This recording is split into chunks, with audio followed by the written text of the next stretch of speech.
Operatives in the Congress have introduced more than 10 bills that would end the Second Amendment as we know it. H.R. 1022 would allow the new Attorney General Eric Holder the dictatorial power to ban any gun he wishes at will.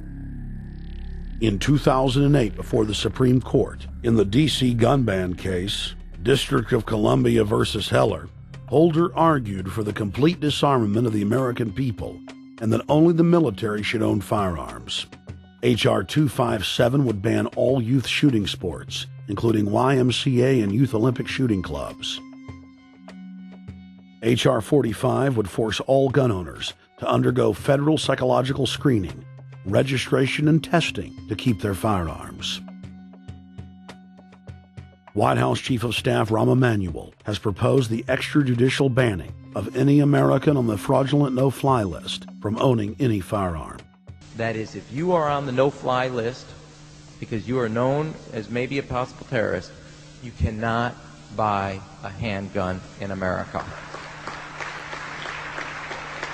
Over 25,000 Americans are added each month to the no-fly list, which numbers over 1 million people who have not been charged or convicted of any crime.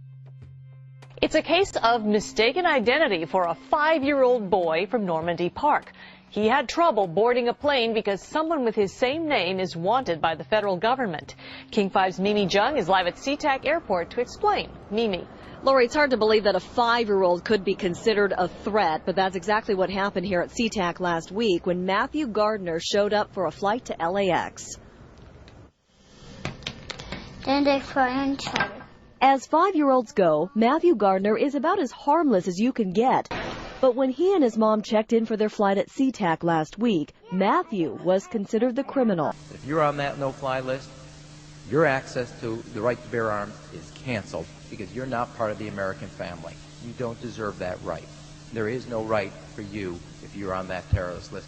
And even though this Matthew Gardner is only in kindergarten, TSA workers still conducted a full-blown search. They searched all of our belongings. They took everything apart piece by piece. Nadia Counter says it wasn't easy being treated as a possible threat to national security. I picked up my child to give him a hug and tell him, it's okay, we're doing fine. And they reported to me that I was not allowed to touch him. He was a security risk, and they had to research me to make sure that I had not obtained any materials from him. Number 4, massive restrictions on the First Amendment guarantee of free speech. The President, Congress, and the FCC have announced plans to not only curtail speech on talk radio and newspapers, but to also regulate speech on the Internet through the Orwellian-named Fairness Doctrine. The Obama machine is also pressuring Congress to pass draconian hate speech laws that will eviscerate the First Amendment. Number 5, they plan to further federalize health care so that the government can dictate what kind of care citizens receive.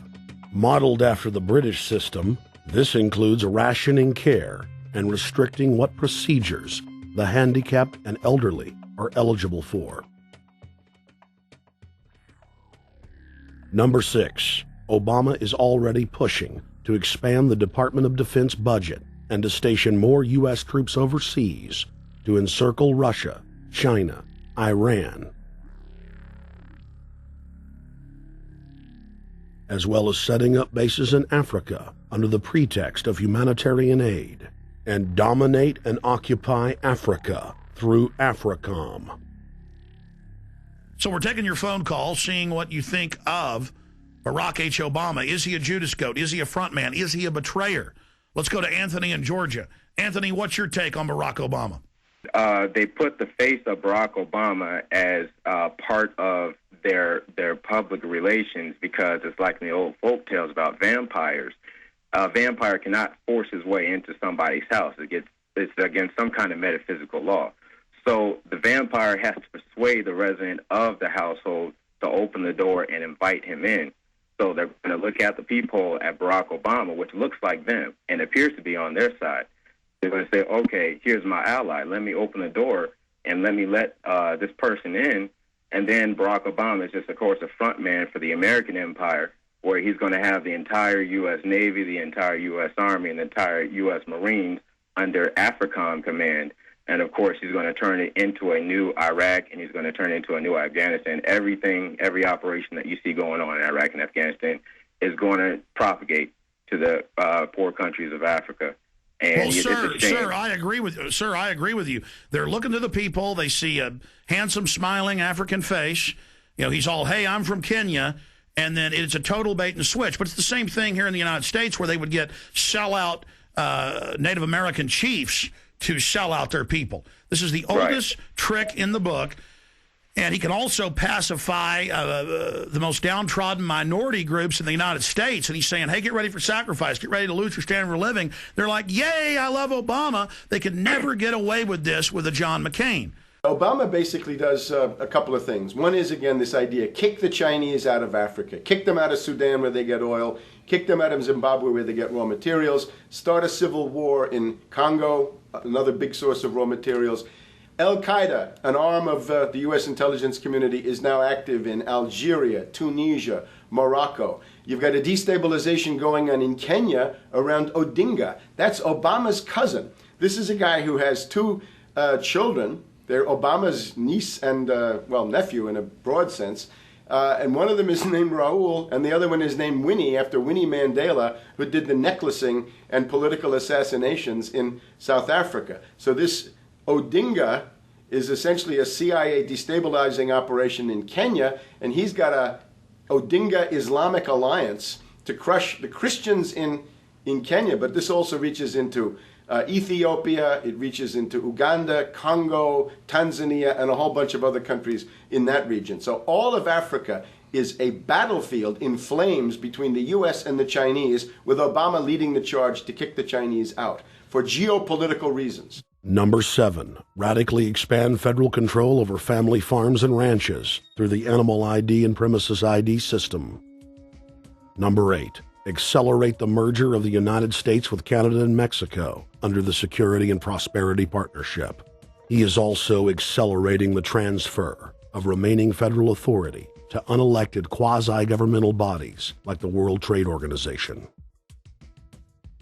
Number 9, Obama must convincingly play the part of the president and convince the people of the United States that the buck actually stops with him. This is critical to the globalist master plan, because in 4 to 8 years, Obama must take the blame, as Bush did, for the New World Order's horrific agenda. At that point, the elite will put a new puppet in the ceremonial seat of power and build him up as the savior, only to tear them down again.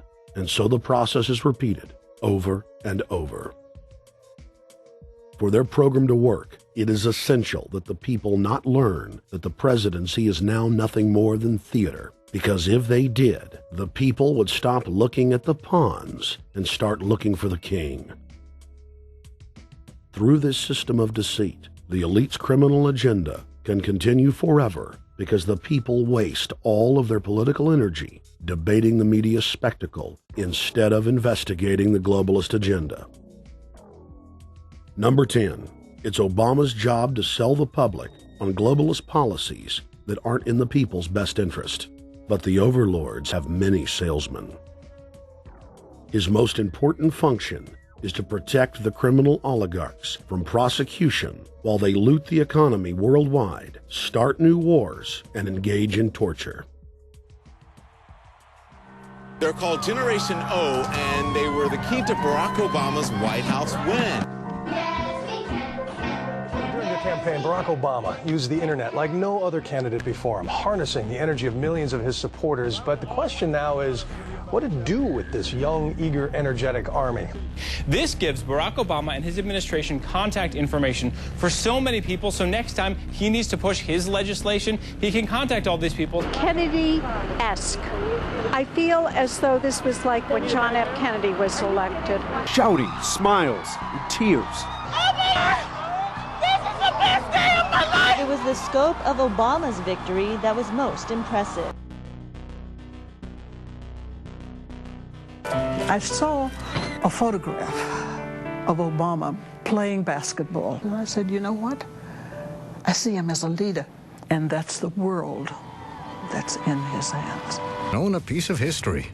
commemorating the day the world changed forever. His confident smile and kind eyes are an inspiration to us all.